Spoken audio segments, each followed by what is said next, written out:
Nous entamons les travaux de la 7e commission et je donne, conformément au règlement intérieur, la parole à Madame Geneviève Garrigos, présidente de la 7e commission.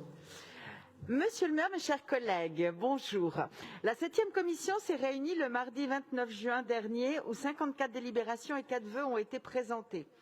Celle-ci a commencé par la présentation des dossiers relatifs au budget participatif ainsi qu'au soutien de la politique de la ville par Anouche Toragnan.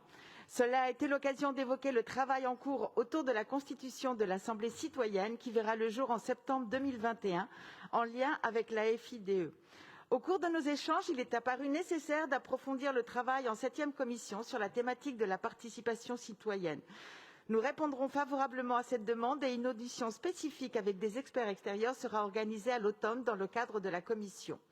Arnaud Ngacha a poursuivi la présentation des délibérations relatives aux relations internationales sur la participation de la ville à plusieurs événements qui contribueront au rayonnement de notre ville, ainsi que sur le soutien à plusieurs actions en faveur des droits humains qui ont été examinées lors de la 4e commission.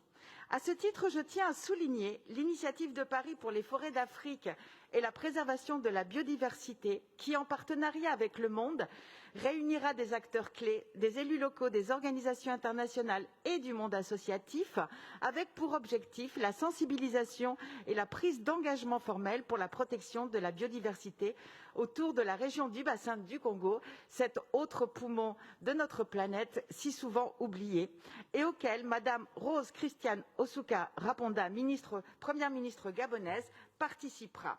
Ont été également abordés 2 vœux, l'un sur un pacte d'amitié avec la ville de Raqqa, dont la maire a été reçue dernièrement par Arnaud Ngacha, l'autre relatif à la solidarité internationale dans le cadre de la lutte contre le Covid-19. Je me permets ici de regretter que la présentation des vœux en commission ne soit pas systématiquement assurée par le rédacteur ou rédactrice et je les invite au moins à désigner un représentant. Karim Ziadi a abordé les délibérations relatives au sport de proximité en rappelant le soutien important que la ville de Paris a apporté lors de la crise sanitaire. Il a également souligné la préparation active de la prochaine saison par des clubs sportifs alors qu'ils commencent tout juste à relever la tête et préparent activement leur prochaine saison. Pierre Abadan, quant à lui, a présenté la communication sur la prévention des violences sexistes et sexuelles et des discriminations dans le domaine du sport, comme il s'était engagé il y a quelques mois.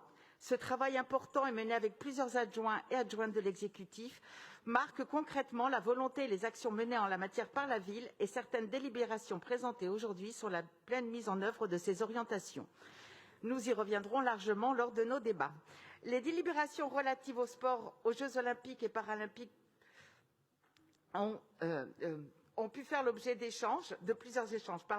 Pierre Abadan a notamment eu l'occasion de répondre à plusieurs interrogations sur des dénominations ou encore sur le dispositif passeport.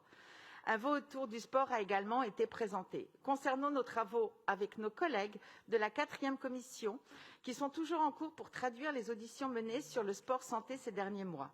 En lien avec les cabinets des adjoints et des adjointes concernés, nous travaillons des propositions concrètes que nous espérons vous soumettre prochainement. Enfin, ce lundi, toujours avec la 4e commission, nous avons projeté à l'auditorium le film Curral, un drame politique brésilien en présence de son réalisateur, Marcelo Brennan. S'en est suivie une discussion animée au cours de laquelle il a pu partager ses réflexions sur la politique et sa dimension anthropologique. Je vous remercie de votre attention. Merci beaucoup.